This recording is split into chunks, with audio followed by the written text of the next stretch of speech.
66 damage out of 200. You go next. 4. That's not good. What time is it? I think it's like 8:30. Crap, you guys gotta leave. My mom's gonna be home in 10 minutes. Shit. Sorry guys, see you tomorrow.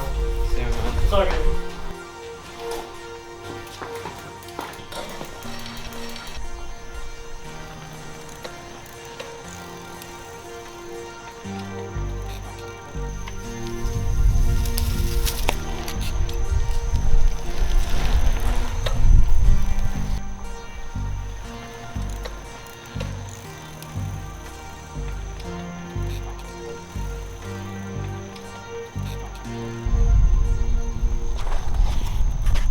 Why are you guys so slow? Guys?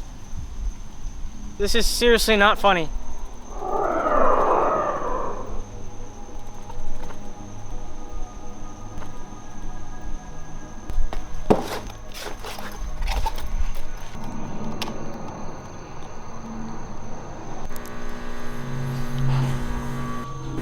Miguel? This isn't funny, guys.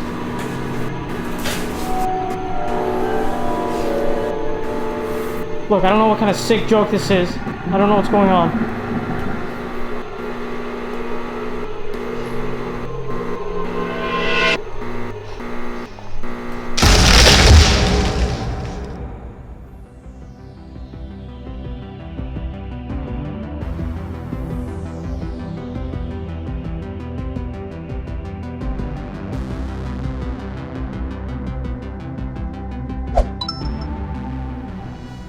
On this week's episode of High Voltage, Thomas tells us about abandoned theme parks, Miguel tells us about bad testing days. and Sammy and Reese tells us about a prolific ice skater. What's up, Cypress Bay? I'm Enzo Vieira. And I'm Gabriela Parra, and High Voltage starts now.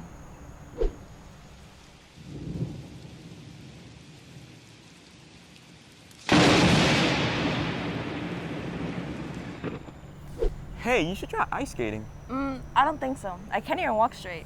Here's Reese and Sammy showing us Ona sliding her way to the rinks.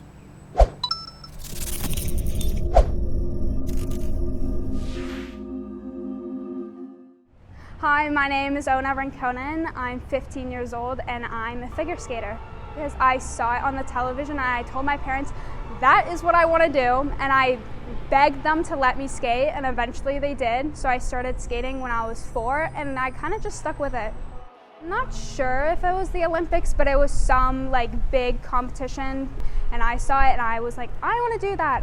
I mean, I think there's always a possibility that the sport could like take you some like big to the like even the world stage, the Olympics, anything. I feel like, I don't know, it could be possible. I also think that like the friends you make at skating really help, because it does get pretty stressful and pretty tough at times at the rink, but my friends are always there to make me laugh, and I think we kind of support each other because we do compete a lot and we even compete against each other, but we're each other's cheerleaders. Last year I competed in the championship series, which is basically, it's like all of America. You're competing, they like rank you with all of the girls in America, and I actually did pretty well, so that was something I was very excited about. Skating is something I love, and a lot of people fall in love with it when they're really little, like I am, and some people start when they're 8 or 9, which is considered pretty late, but I also know people who started when they're like teenagers, and they're great skaters as well, and I think skating is a sport for everyone. If you love it, then do it. Oh, I just failed my math test. Oh, I slayed it. Okay, know-it-all. Here's Miguel telling us what it's like having a bad testing day. Oh, I'm late. Come on, come on, come on. Come on, I can still make it. Okay, I'm here. Oh. Okay, well, seems like everyone already started. All right. Okay, I'm not too late. All right. Oh, okay. Let's see what we have here. What? Pre-calc? I only studied for history. Alright, well, there's still some things I remember about... No. Come on, are you kidding? This can't be happening. And this test, it's so long. I mean, I only have like about an hour. Whoa, whoa. No, come on. You gotta stay awake. You got this. 2 hours later.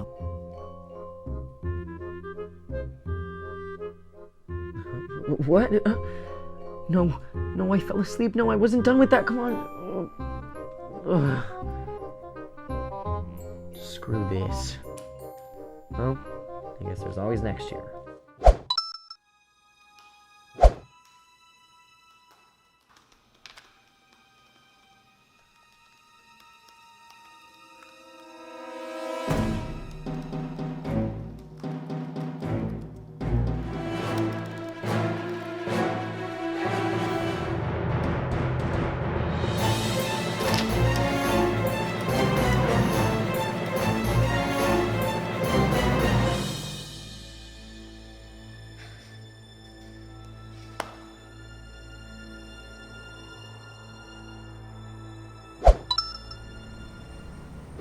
Oh my god, did you see the people that snuck into Disney's abandoned theme park?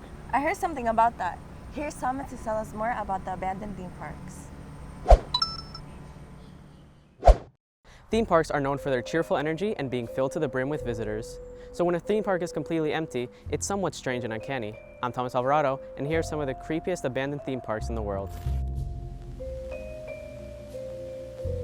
One of the most popular abandoned theme parks, Six Flags New Orleans, originally opened as Jazzland in the year 2000. The park attracted over 1 million visitors in its first season. However, that number dropped by almost 50% in the next season. The company operating the park filed for bankruptcy in 2002, and Six Flags later purchased the theme park and spent over $20 million in upgrades. The park was later closed because of Hurricane Katrina, and the damage that it had caused was too expensive to repair. Nara Dreamland was a theme park in Japan that was inspired by Disneyland in California, even having a castle that looked very similar to Sleeping Beauty Castle. The park opened in 1961 and was initially popular, having a peak of 1.7 million visitors a year. After Tokyo Disneyland opened, however, the number of visitors that went to Nara Dreamland dropped. In 2001, 2 other theme parks opened in Japan, Tokyo Disney Sea and Universal Studios Japan. These 2 parks further lowered Nara Dreamland's attendance rates, and in 2006, the park officially closed down. Despite its closing, everything was left in the park untouched until its demolition in 2016. And last but not least, we have the Pripyat Amusement Park in Chernobyl, Ukraine. This park was set to open on May 1st, 1986. The Chernobyl disaster, however, interrupted these plans and the park never opened.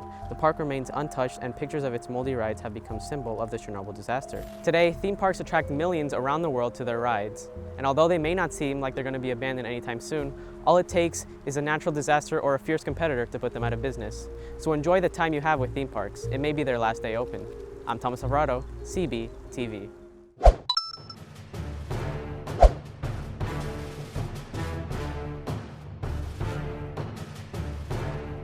That's me, Jared Brodsky, and I've scored some goals in my day.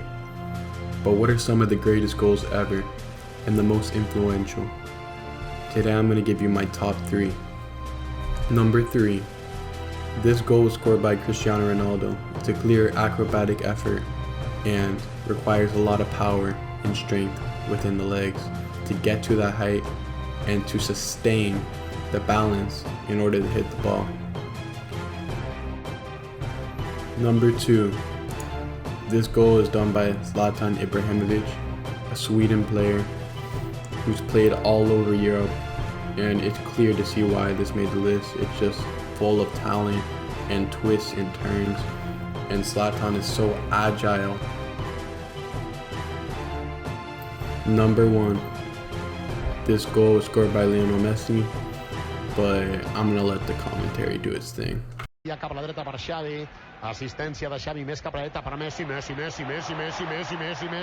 immens Messi, encara Messi, encara Messi, encara Messi, encara Messi, encara Messi, encara Messi, encara Messi, encara Messi, encara Messi, encara Messi, encara Messi, encara Messi, gol, gol, gol, gol, gol, gol, gol, gol, gol, gol, gol, gol, gol, gol, gol. That's all for today. Jared Brodsky, CBTV. From a tree in the center of the plaza, to a war hero, to the spider in the corner of the room, everything has a story. Anything can leave a legacy to impact the surrounding world, no matter how small or grand it is. To prove this, I'll be selecting a random person from Cypress Bay High School and finding out about their story. And I'm going to choose with this. Whoever picks up this lanyard is the person that will tell us their story.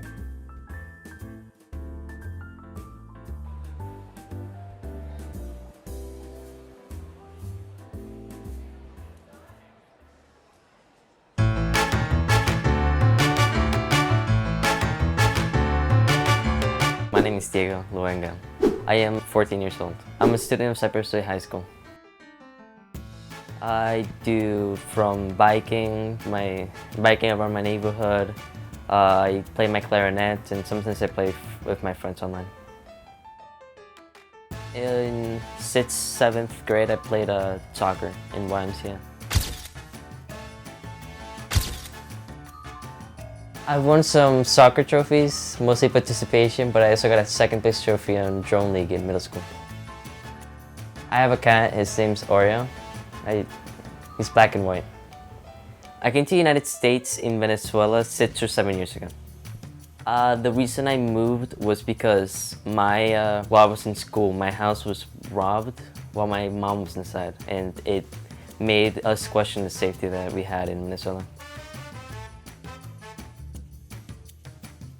I've been from Paris to Spain, I've been in San Francisco, New York, all around there. And that's the story of my life. This is Alex G, CBTV. Which is historical, which means it's the first time that a woman has ever coached first base in a big league ball. 31-year-old Alyssa Natkin has made MLB history by becoming the first woman on-field coach April 12th for the San Francisco Giants. Natkin was a 3-time player at an athlete-recognized program and had been training before she became a coach. She went on to earn a master's degree in sports management from the University of San Francisco. With all this hard work and doing, the 31-year-old achieved what some players spend a lifetime chasing, making the Baseball Hall of Fame. The Giants' last first base coach had been ejected when the team desperately needed a coach, so Natkin stepped up and ended up winning their most recent game that same evening, turning out to be a 13-2 score. She explains that women can do anything, and that being on the field as a woman, especially a coach, is a feeling of pride. Really exciting and inspirational. Miguel Valent, CBTV. And that's all for this week's episode of High Voltage. Make sure to follow us on all social media platforms at Cypress Bay CBTV. I'm Gabriela Parra. And I'm Enzo Vieira. Thanks for watching.